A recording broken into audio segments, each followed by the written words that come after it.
Olá, meu nome é Henri Suzuki, sou especialista em patentes e informações tecnológicas, consultor e capacitador nessas áreas. Também sou empresário e inventor.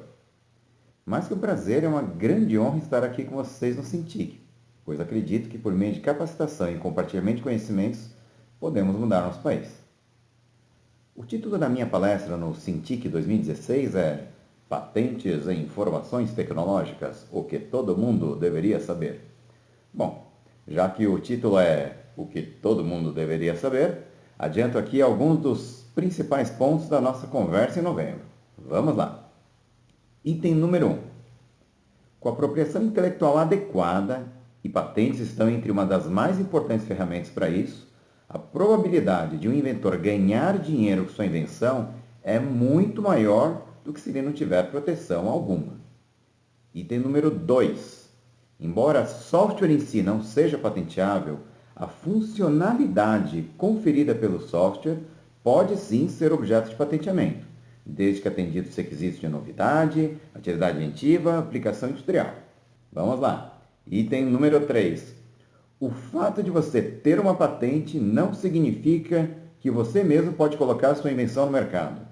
Por último, item número 4. Mais do que ferramentas de apropriação intelectual, patentes também são fontes de informação. Existem várias bases de dados online, gratuitas e comerciais, e saber usar essas informações pode fazer toda a diferença para o sucesso do seu negócio ou da sua carreira.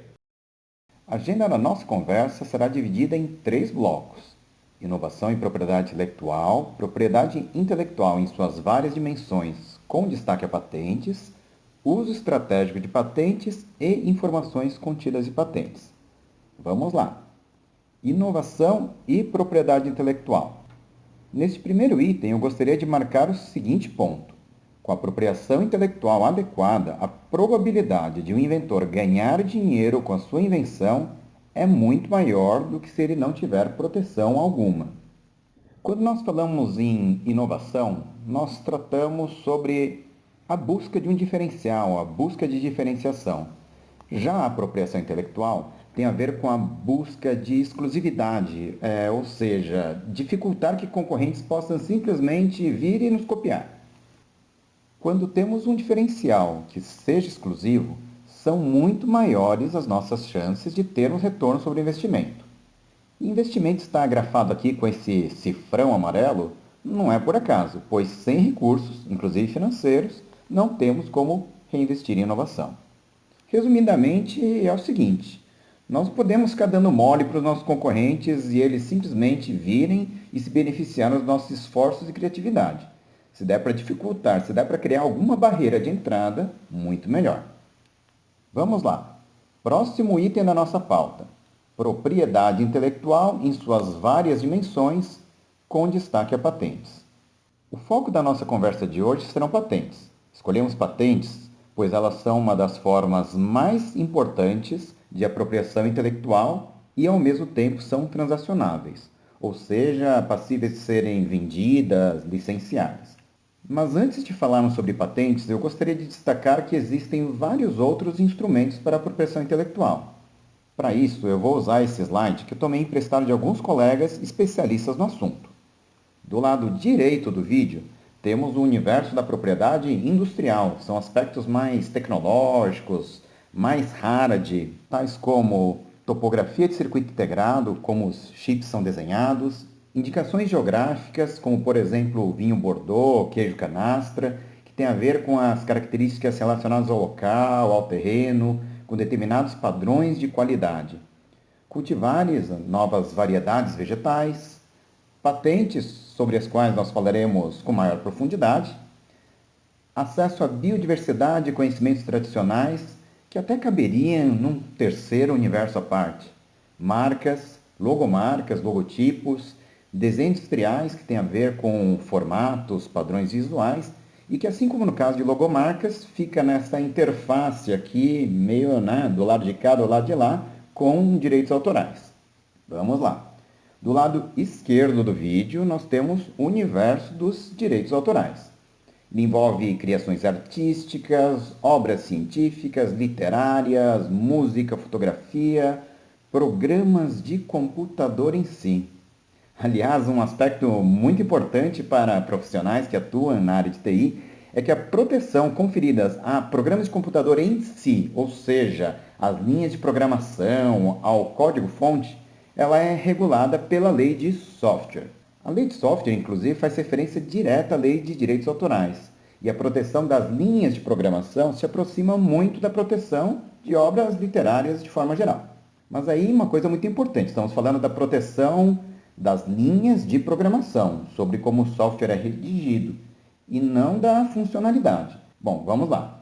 Se alguém criar um segundo programa que faz a mesma coisa, funciona do mesmo jeito que o primeiro, mas foi desenvolvido, foi programado sem as mesmas linhas do primeiro programa, o titular do software desse primeiro programa não tem como impedir, por exemplo, a comercialização do segundo. Bom, em outras palavras, a lei de software não protege a funcionalidade do software. Para a proteção da funcionalidade, o mecanismo correto de apropriação é o patenteamento. Mas vamos lá, vamos voltar aqui para o mundo dos direitos autorais. Uma coisa muito interessante do universo dos direitos autorais é que a proteção não depende de registro formal, tem abrangência internacional e o prazo de proteção é bastante longo.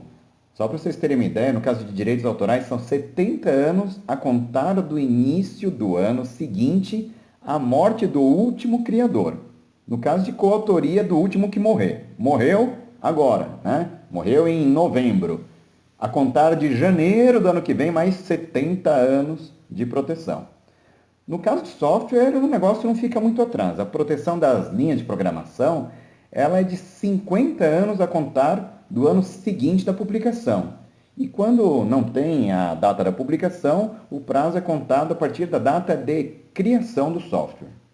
Isso tudo é muito diferente no caso de patentes de invenção, que, como veremos, tem um prazo de proteção bem mais curto. São 20 anos a partir da data de depósito, ou pelo menos 10 anos após a concessão. Depende de depósito formal e tem caráter nacional, ou seja, precisam ser depositadas um a um nos países em que se deseja ter proteção.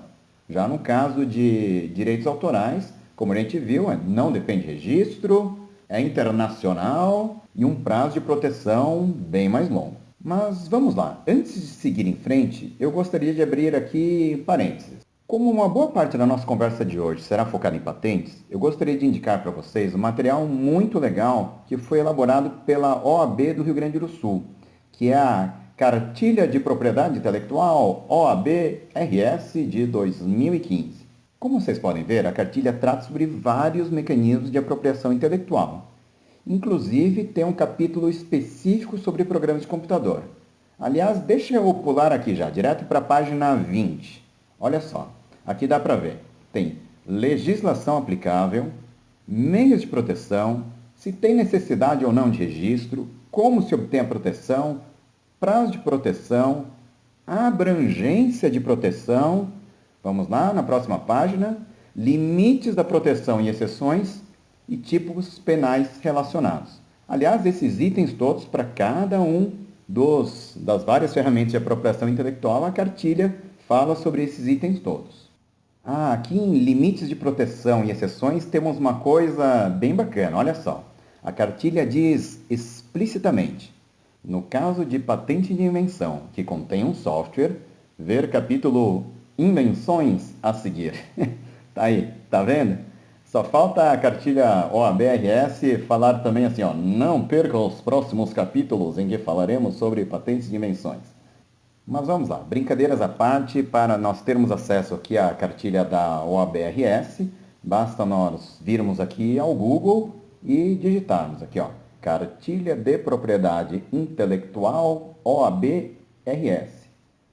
Clicando aqui nesse link Comissão Especial de Propriedade Intelectual, abre essa outra página e a cartilha está aqui, ó. Aí é só clicar e fazer o download. Que beleza! Mas vamos lá, deixa eu fechar o parênteses e voltamos aqui à nossa apresentação e mais especificamente ao segundo ponto que eu queria marcar aqui nessa nossa conversa, que, embora o software em si não seja patenteável, a funcionalidade conferida pelo software pode ser objeto de patenteamento. Bom, nesse ponto, melhor do que ficar falando em teoria, eu acho que é melhor mostrar na prática. Então, vamos lá. Aqui estamos no Google. Aliás, se você puder pegar aí o seu celular ou então puder abrir uma janela no seu computador, vamos lá, pega aí. Entra no Google e digita Uber Patents. Em seguida dá um Enter lá. Olha aqui, ó. Veja se vocês encontram aqui esse resultado. Aqui, ó. Uber granted patent for surge pricing verification. Aqui um link da Forbes. Se vocês clicarem aqui e depois passarem pela página do anúncio, vão chegar nessa matéria. Aqui vocês poderão ler mais sobre o caso da patente do aumentador de tarifa do Uber. Aqui tem um monte de coisa bacana aqui. Agora deixa eu mostrar uma outra coisa para vocês. Aliás, assim até melhor, porque eu já mostro para vocês como vocês podem acessar patentes na íntegra. Aliás, não percam o próximo slide. Vamos lá.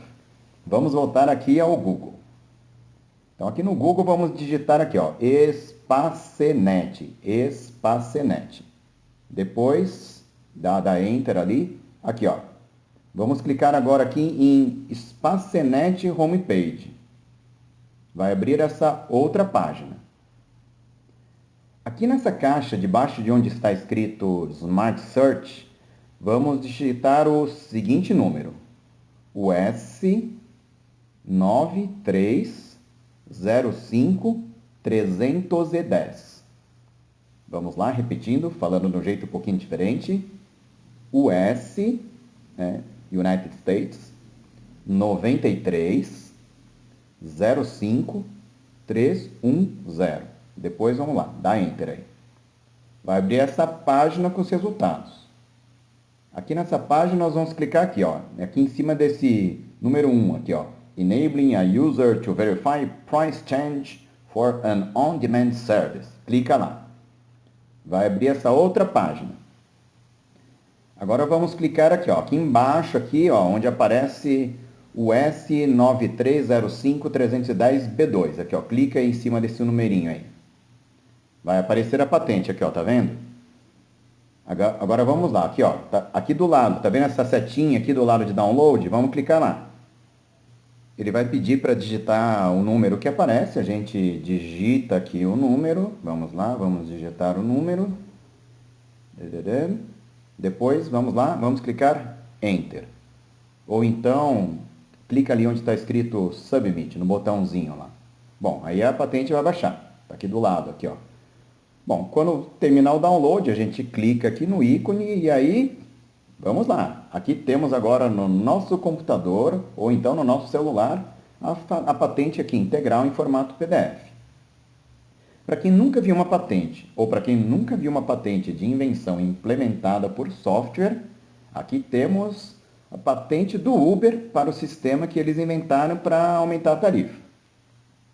Vamos lá. Aqui na primeira página nós temos os inventores, o titular, que em inglês se escreve assignee, datas, anterioridades. Aqui na página 2, mais um montão de referências citadas, né, que são as tais das anterioridades. Depois, vamos lá, temos um diagrama explicativo, em seguida um diagrama de blocos, outro diagrama de blocos, imagens de tela e aí vai. Aqui, ó.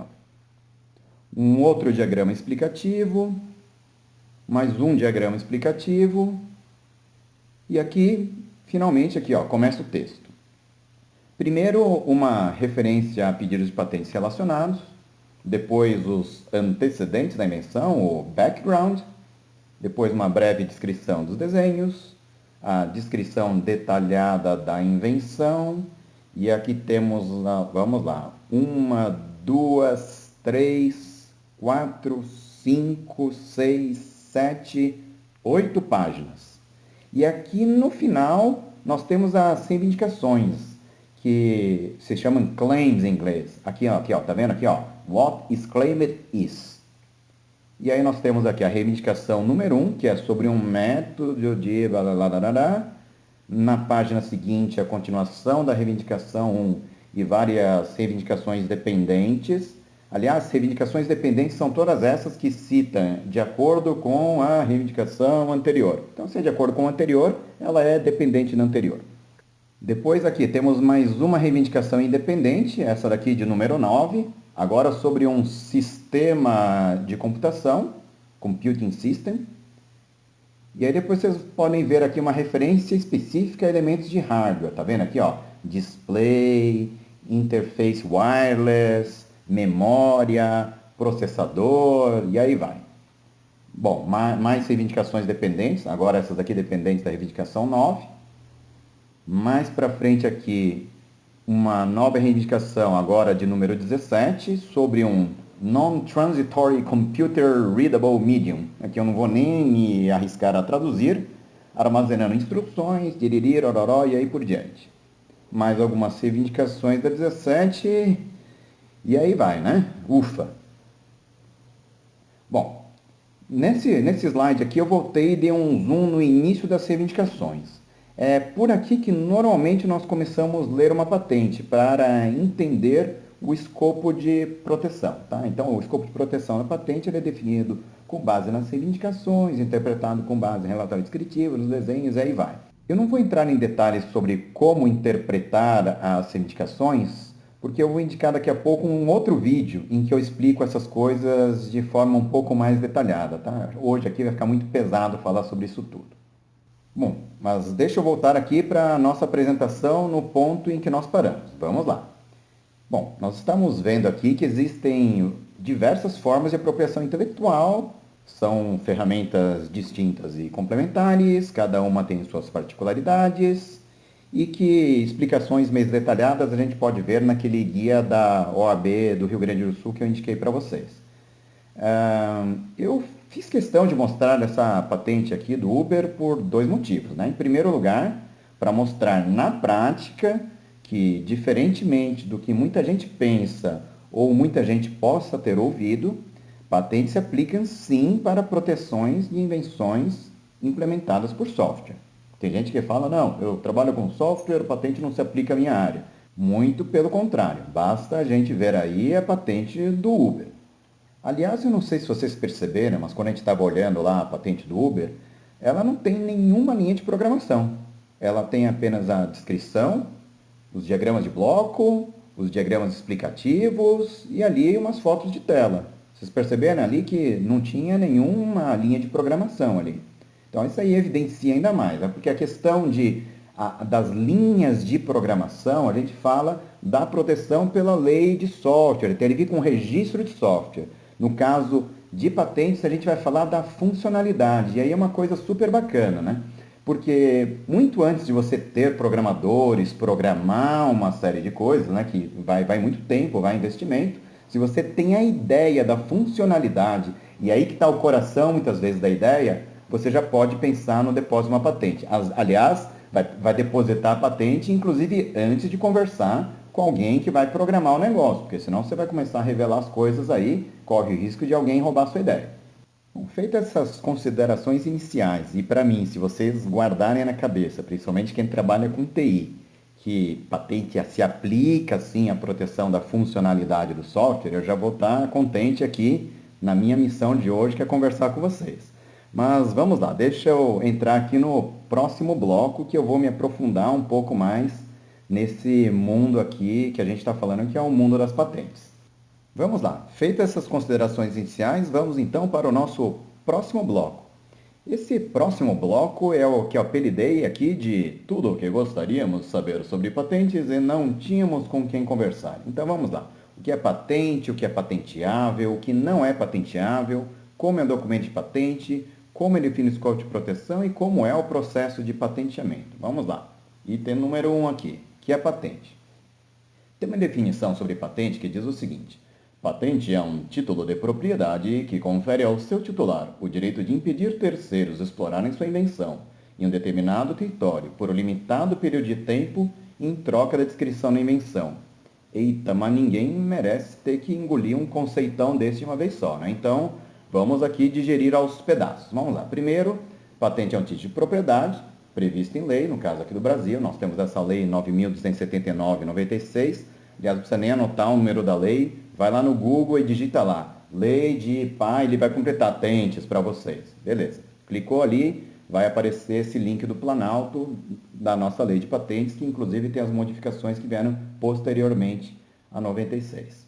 Bom, um comentário geral sobre a questão da lei de patentes aqui do Brasil é que ela tem um bom grau de harmonização com leis de outros países por conta de tratados internacionais. Então, muito do que eu vou conversar com vocês aqui hoje sobre a lei brasileira se aplica a outros países também. Existem algumas diferenças, é verdade, mas uma boa parte, vamos dizer, a essência do que a gente vai conversar hoje, temos os critérios, uma série de coisas, elas são relativamente comuns, ou são comuns entre vários países. Um outro comentário que eu faria aqui é que a prática, né, toda de patentes aqui no Brasil, tramitação, depósito, tudo, ela é feita no INPI, que é o nosso Instituto Nacional da Propriedade Industrial, que é uma autarquia federal responsável pela tramitação de patentes, vamos dizer assim.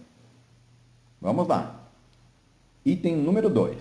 Bom, é um título de propriedade previsto em lei que confere ao seu titular, ao seu dono, o direito de impedir terceiros explorarem sua invenção. Esse daqui é um ponto que é muito importante, eu até vou me fixar um pouquinho mais nele. Porque olha só, a patente confere ao seu dono o direito de impedir terceiros, e o direito de impedir terceiros é muito diferente do direito de explorar. Vamos lá, eu vou pegar aqui o artigo 42 da nossa Lei de Propriedade Industrial. Vamos lá, artigo 42. A patente confere ao seu titular o direito de impedir terceiros, seu consentimento, de produzir, usar, colocar à venda, vender ou importar com esses propósitos o produto objeto de patente, processo ou produto obtido diretamente por processo patenteado. Tá vendo aqui, ó, o direito de impedir terceiro. É bem diferente do direito de explorar. Se vocês fossem no capítulo de marcas, aqui no artigo de marcas, vocês veriam assim: a marca registrada confere ao seu titular o direito de uso exclusivo da marca. Vocês percebem? Direito de uso exclusivo para a marca, então é um direito positivo. No caso de patentes, é um direito de impedir terceiro. É um direito negativo. Mas deixa eu explicar isso com um exemplo que eu acho que é um pouco melhor. Vamos lá. Imagina que estamos aqui no ano de 2016, não tem nada para sentar. Aí vem o senhor Henry Suzuki e inventa a cadeira. Ele não só inventa a cadeira, como ele deposita e tem concedido uma patente que diz o seguinte: dispositivo para sentar caracterizado por conter 4 pés, um assento e um encosto. Beleza? Olha só, Henry Suzuki, inventor e dono dessa patente aqui. Aí o que acontece? Estou lá vendendo minha cadeira, ganhando bastante dinheiro, veio o meu amigo Zé. Veio meu amigo Zé, olha aquela cadeira e fala: rapaz, essa cadeira aqui do Suzuki é muito legal, meu irmão. Só que tem um problema, ela é pesadona, arrasta, faz barulho. E aí o que o Zé faz? Ele inventa de colocar uma rodinha debaixo de cada pé da minha cadeira ali. Então, 4 pés, 4 rodinhas. E aí o Zé deposita e tem concedida uma patente que diz o seguinte: dispositivo para sentar contendo pelo menos um pé e um assento, caracterizado por conter pelo menos uma roda debaixo de cada pé. Olha só. E aí o Zé, com essa patente aqui, ele vai querer colocar essa cadeira no mercado. E aí quando o Zé quiser colocar essa cadeira no mercado, o que eu faço?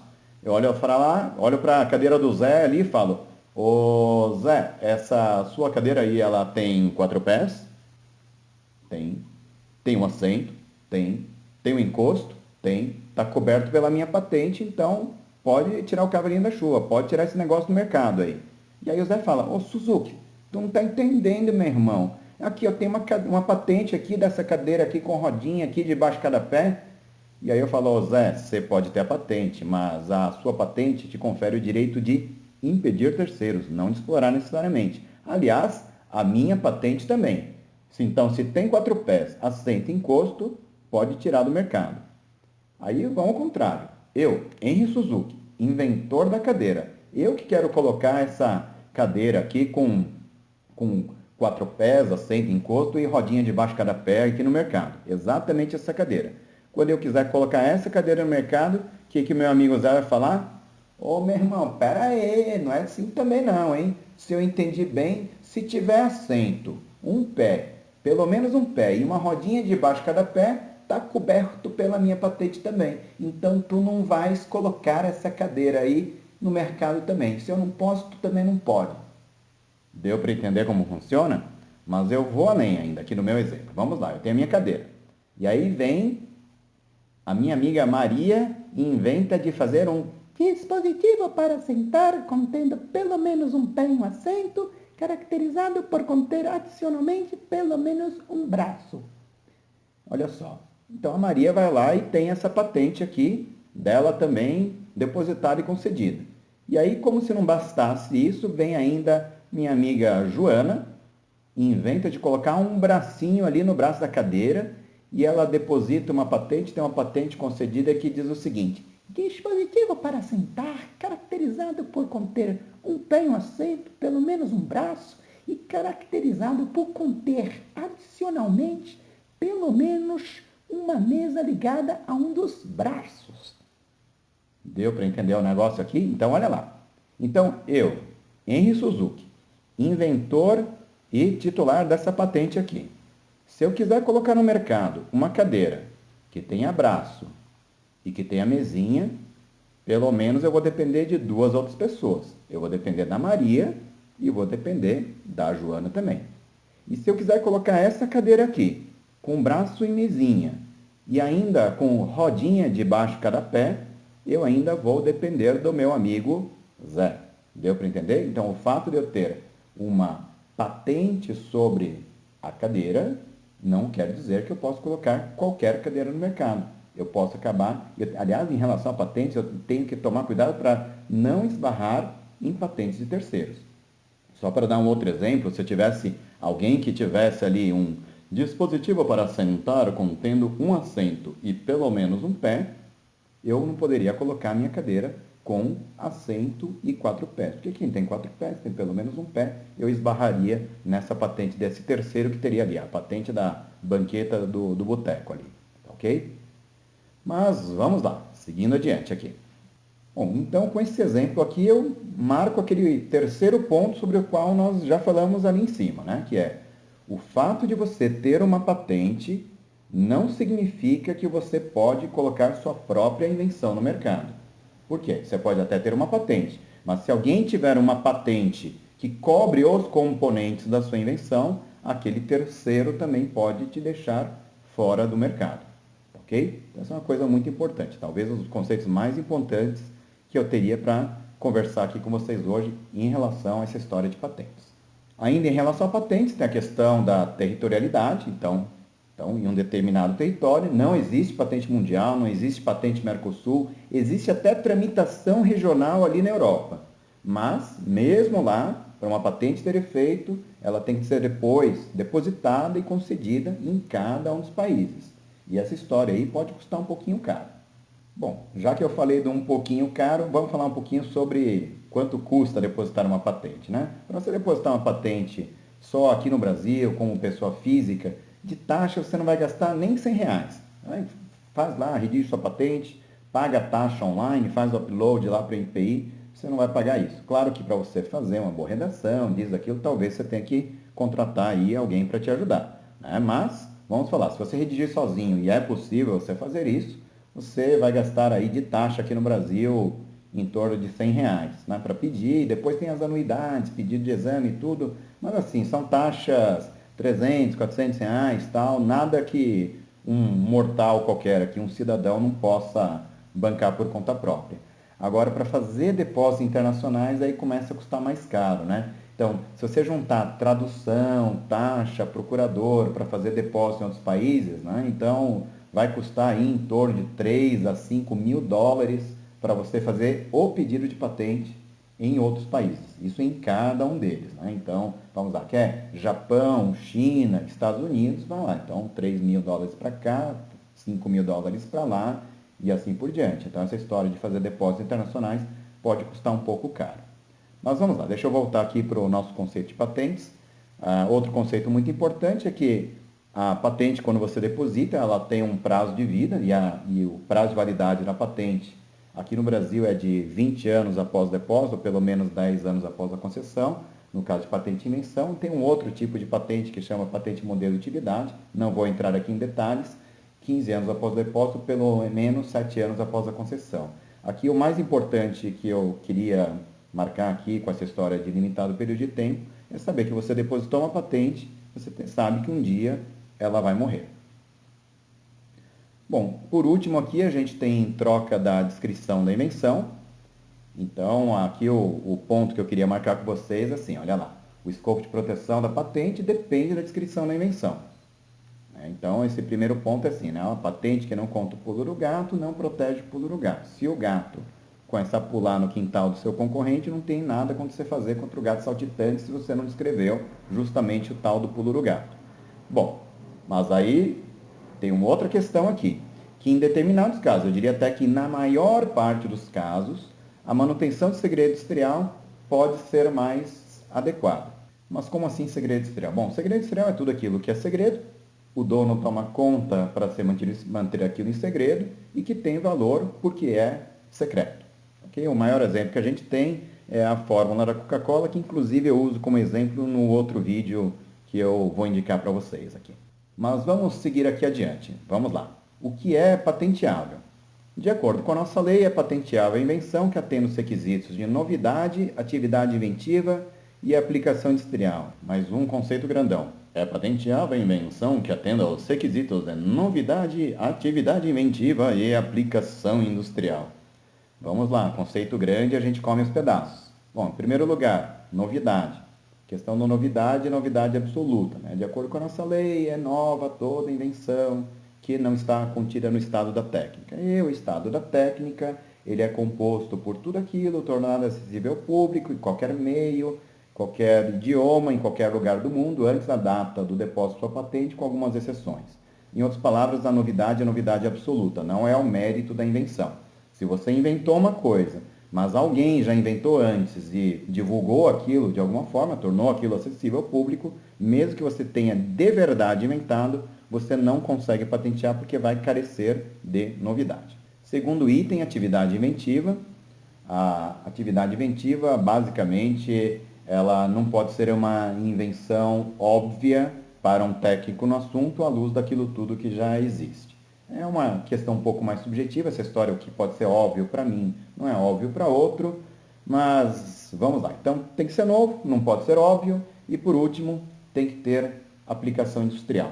Aplicação industrial é basicamente aquilo que pode ser aplicável em qualquer tipo de indústria. Não precisa ser em grande escala, não precisa ter piloto, protótipo, nada disso.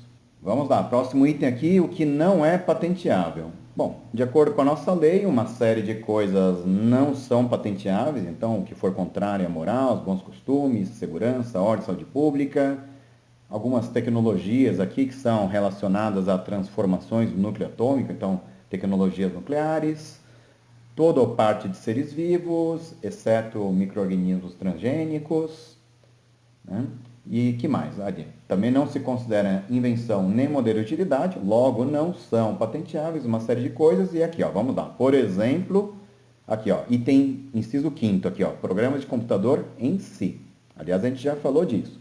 Programa de computador em si, o código-fonte, vamos dizer, a parte de como você redige o software, não é passiva de proteção patentária. Aí a gente vai falar de proteção por lei de software. Agora, a questão da funcionalidade, assim como a gente deu ali o exemplo do Uber, ali daquela patente do Uber, a funcionalidade, sim, é passiva de proteção patentária. Bom, aqui, próximo item, como é o documento de patente, acabei de comentar agora, a gente acabou de ver também ali, aqui agora há pouco, aquela patente do Uber sobre o sistema de aumento da tarifa. Aliás, uma coisa bem interessante aqui, né? Vocês percebem que na patente americana, não sei se vocês lembram, nas reivindicações a gente tinha 3 grandes blocos ali de reivindicações, né? O primeiro é sobre um método de negócio ali para aumentar a tarifa. Então, o método de negócio, por exemplo, no Brasil não seria patenteável. Deixa eu voltar aqui, né? Se você pegar aqui, vamos lá, aqui, ó. Artigo 10º, inciso 3º, aqui, ó. Esquemas, planos, princípios ou métodos comerciais, financeiros, educativos. Então, método comercial, método de negócio, Nos Estados Unidos não tem a restrição de não ser patenteado. Aqui no Brasil, sim. Por outro lado, então provavelmente aquela reivindicação número 1 não passaria no Brasil. Mas vocês lembram que depois tinha as reivindicações 9 e 17, que eram outras independentes, que eram lá, né? Um sistema computadorizado. E aí tinha um outro lá, que era uma mídia contendo informações gravadas, coisas do gênero. No caso da reivindicação 9 e 17 daquela mesma patente americana, evidentemente que não é o software em si, mas se tratava do hardware contendo ali o software embarcado, ou então há sistemas que funcionam implementados pelo software. Bom, vamos lá. Próximos 2 itens aqui dessa nossa apresentação é como eu defino o escopo de proteção de uma patente e como é o processo de patenteamento. Bom, para não me arrastar muito mais, né, nessa apresentação e também porque ficar falando disso tudo em detalhe é um pouquinho mais complicado, então deixa eu indicar para vocês aqui aquele vídeo que eu já prometi que eu indicaria antes, né, que é um vídeo que eu gravei há algum tempo, que fala sobre essa história aí de conceitos básicos de patentes, tudo que gostaríamos de conversar e não, né, tudo que gostaríamos de saber, não tínhamos com quem conversar, e aí vai. Então, se vocês virem aqui no Google e digitarem Henry Suzuki Patentes, vai aparecer aqui, ó, parte 1, conceitos básicos no YouTube, clica ali e aí vocês vão ver lá, uso estratégico de patentes, em que eu falo sobre cada um dos itens. E aí, olha só, mais para frente ali vocês vão ver ali por volta do minuto 35, mais ou menos, eu falo sobre como definir a extensão da cobertura de uma patente, como que eu interpreto uma patente. E mais para frente ali, por volta do minuto 42, como é todo o processo de patenteamento e assim por diante. Ok? Então, eu vou pular essa parte aqui nessa nossa conversa de hoje e vou deixar o convite para que vocês vejam esse vídeo. Se quiser pular direto para aquelas partes, fica à vontade também. Vamos lá. Agora, para fechar aqui a nossa conversa. Então, vou aqui para o último bloco, que é uso estratégico de patentes e informações contidas em patentes. Se eu tivesse que falar para vocês sobre uso estratégico de patentes e informações patentárias em um slide, esse um slide seria esse que vocês estão vendo aqui na frente de vocês. Mas, mais uma vez, como são muitos itens e o nosso tempo aqui hoje não é tão longo, eu também vou recomendar que vocês deem uma olhada num segundo vídeo que eu tenho ali gravado. Aliás, se vocês forem ali no link do primeiro vídeo ali, vocês vão ver ali que do ladinho direito ali, vocês têm lá o vídeo número 2, que é uso estratégico de patente de negócios, parte 2.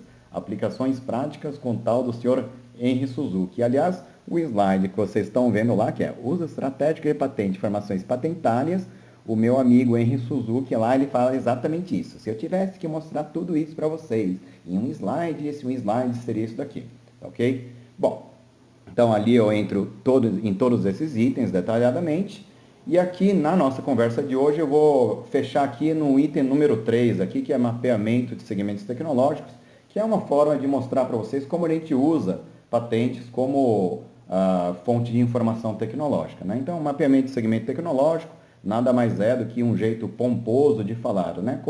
Conheça o terreno que você está pisando, responda às perguntas básicas do texto jornalístico, que são o que, quem, quando, onde, porquê e daí, ok? Vamos lá. Então, vamos lá. Fazendo uma busca de patentes, vamos lá, primeira pergunta ali, o que? Então, fazendo uma busca de patentes, eu posso ver ali, né? Faço uma busca, posso ver o que está sendo patenteado, cada linhazinha dessa aqui é uma patente, aí eu clico ali em cima, dá acesso a um documento de 20, 30 páginas, que nem aquela patente do Uber que a gente acabou de ver ali. Em alguns casos, melhor que ficar lendo patente, você pode ver os diagramas de bloco ou as figuras, imagens, por exemplo, ajuda bastante. Imagina que você possa, depois de fazer tudo isso, criar um banco de dados seu próprio, né? Exportar aquilo tudo para um Excel. Então, basicamente, você pode fazer uma busca e ver aquilo que está sendo patenteado na sua área ou de uma determinada empresa e assim por diante. Depois tem as perguntas lá, quem, quando, onde. Então, você pode ver lá. Então, quem são os principais depositantes de patentes? Quando foi que eles depositaram, né? Lembra, a patente tem um prazo de vida. Tem patente, de repente, o cara aqui que é o número 1 tem patente lá na década de 50, 60. Então, o mais importante não é o número 1 que tem mais patentes, Mas o cara que tem patentes mais recentes, às vezes é o número 3, número 4 em número, mas ele tem as patentes mais recentes. Você pode, outra coisa importante, você pode ver também onde foi que esses caras depositaram patentes. Às vezes você tem uma empresa ou uma instituição que tem um montão de patentes, mas só tem um país. Aliás, isso é muito comum acontecer. Tem um monte de instituição, empresa na China que só tem patente lá na China. Você pode fazer uma análise de evolução temporal da tecnologia também, então independentemente de quem depositou, então como está o número de patentes, está aumentando, diminuindo o número de patentes sobre aquela tecnologia, pode ver a questão de cobertura geográfica naquele determinado segmento. A gente pode ver também como a tecnologia evolui. Então você tem uma patente, você pode ver, por exemplo, como as patentes citaram anterioridades, então você volta no tempo, como as patentes foram citadas, então você vê sobre desdobramentos, a tecnologia avança no tempo. Você pode ver como as empresas estão citando tecnologias umas das outras, pode ver como o terreno tecnológico ele é dividido, então os bolsões de tecnologia, por exemplo, touchscreen, bateria, software, segurança e assim por diante. E aqui você pode não só ver como o cenário tecnológico é dividido, mas também quem são os principais jogadores dentro de cada um desses bolsões de tecnologia. Então, por exemplo, você pode ver aqui que a BlackBerry é forte no teclado, touchscreen a Apple, segurança também, bateria mais a Motorola, nem tanto a Samsung e assim por diante. Bom, e aí vem as perguntas mais importantes que são o porquê e o daí. Olha só, pessoal, que coisa bacana aqui. Só olhando para o mundo de patentes aqui, quanta coisa bacana a gente consegue enxergar. A gente pode ver aqui o que está sendo patenteado, quem, quando, onde patenteou, como a tecnologia evoluiu, como as empresas citam tecnologias umas das outras. Você pode ver aqui como o terreno tecnológico é dividido e como cada um desses territórios tecnológicos é ocupado pelos principais jogadores daquele mercado, né? Só para dar um exemplo. O grande problema que a gente tem num país como o Brasil é que grande parte dos nossos inventores, empresários, as nossas startups, praticamente tudo o que eles enxergam sobre o terreno patentário, sobre tudo isso que nós vemos, é exatamente isso aqui, ó. Não se preocupa não, não deu problema no seu computador não. Essa tela tá preta aqui de propósito para eu mostrar para vocês o seguinte, né? Enquanto grande parte do mundo enxerga o que está acontecendo, o empresário brasileiro, muitas vezes, ele trabalha no escuro. Então fica aqui o convite, né, que para os colegas aqui, antes de sair fazendo plano de negócio, uma série de outras coisas, ou mesmo, até no momento, né, de ideação ali do negócio, do modelo de negócio, dá uma olhadinha, né, naquilo que existe em termos de patentes de terceiros, conhece um pouco o terreno tecnológico, porque afinal de contas, essas informações são todas públicas, né? Bom, para ilustrar isso tudo que nós conversamos agora, eu vou trazer aqui só um caso bem simples, que é, vamos dar uma olhadinha nas patentes do Uber. Já que está falando de Uber, vamos dar uma fuçada nas patentes do Uber. Bom, aqui eu estou entrando num sistema de banco de dados que é comercial, tá? Só para mostrar um pouquinho também umas coisas diferentes para vocês. E aqui então, vou lá, eu digito lá. Então, Pater Açaini ali, né? Que é Uber Technologies. Açaini, lembrando, né? É o titular. Então, digito lá. Uber Technologies, vem aqui, Search, e aqui eu tenho resultados, 77 famílias de patentes do Uber. Aqui eu posso dar uma olhada, né? Então tem sistemas de monitoramento de transporte, aí vai, né? Bom, você tem como dar uma olhada em um montão de coisa que tem aí de patentes do Uber. Bom, e além de olhar nas patentes, o conteúdo individual, o que a gente pode fazer? A gente pode também dar uma olhada para esse pool de patentes de forma mais geral, né? Então, no caso aqui dessa ferramenta, eu vou selecionar todos os resultados, depois eu vou clicar aqui nesse iconezinho aqui para ir para o módulo de análise. Então, eu posso ver graficamente, por exemplo, como que é o portfólio de patentes do Uber, né? Então, olha aqui. Então, eu venho aqui, ó, por exemplo, aqui eu venho aqui, ó, Markets e Competitor Location, né? Eu venho ali, então, para fazer dar uma análise de cobertura geográfica, por exemplo, das patentes. E aqui que eu vejo, aqui eu posso ver então aqui, né, das patentes todas que o Uber tem, aqui nos Estados Unidos, é o país de principal depósito, e eu posso não só olhar para as patentes, né, os países que têm depósito, mas eu posso dar uma olhada também em como que esse portfólio de patentes aqui é dividido, né? Então, em termos, por exemplo, da tramitação das patentes. Então, aqui eu tenho aqui, ó, 43 granted, que é concedidas, pendentes eu tenho 31, algumas que expiraram ou, né, caíram em decurso de prazo ali, mais duas, por enquanto revogadas, nenhuma ali. Bom, aqui eu tenho aqui uma análise um pouco diferente, que é, por exemplo, de um tag cloud aí, dos principais conceitos, né, ou dos principais assuntos tratados por essas patentes do Uber aqui. Então, olha só, né? Então tem ali a Programmatic Module, tá, ok. Mas aí vem uma coisa interessante, né? Tipo, olha, serviço de entretenimento, food truck, food provider. E aí você fala, que interessante, né? Aliás, tem vários colegas que eu falo, né? Quando a gente está falando aí de startup, tá, Henry, eu criei uma coisa que é tipo assim, é tipo de um Uber, mas é para pedir comida, ou é tipo de um Uber para chamar serviços de beleza, disso, daquilo e assim por diante, né? E aí que você percebe que o próprio Uber, né? Ele tem ali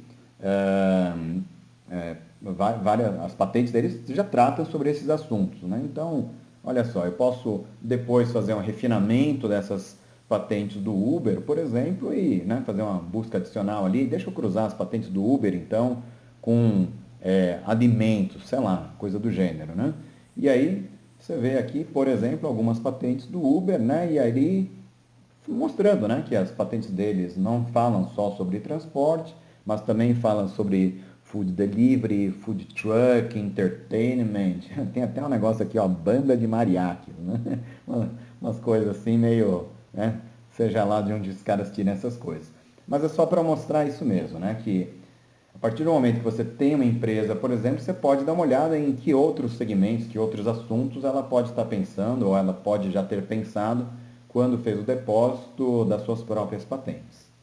Bom, aí sim, marco aqui o nosso quarto e último ponto, né? De novo, mais que ferramenta de apropriação intelectual, patentes também são fontes de informação. Fica um convite que todos que estão assistindo aqui ao nosso workshop, que próxima vez que forem fazer um projeto, um Canvas, né, ou um plano de negócios, não deixe de dar uma olhadinha em que os concorrentes estão fazendo por aí afora. Mesmo que não tenha coisa no Brasil, é bacana a gente ver o que tem por aí pelo mundo afora, né? Porque de repente tem uma patente muito bacana depositada só na China, só nos Estados Unidos, não tem depósito aqui no Brasil, aquelas patentes não servem como obstáculo direto aqui no Brasil. Com esse último ponto, nós cobrimos aqui então a nossa agenda, né? A gente falou um pouco sobre inovação e propriedade intelectual, as várias dimensões de propriedade intelectual, com destaque a patentes. E por último aqui, quando falamos de uso estratégico de patentes e informações contidas em patentes, eu foquei ali, né, no mapeamento de segmento tecnológico. Fica o convite para que vocês assistam o vídeo número 2 lá, que a gente fala de outros usos estratégicos de patentes também. Bom, aqui finalmente eu deixo aqui então meu muito obrigado pela atenção de vocês, terem me acompanhado aqui nesse workshop até agora. Ficam os meus dados de contato aqui, meu e-mail henry.suzuki@axonal.com.br. Espero que a gente possa voltar a interagir aqui online ou pessoalmente numa próxima oportunidade. Ok? Um abraço e até breve.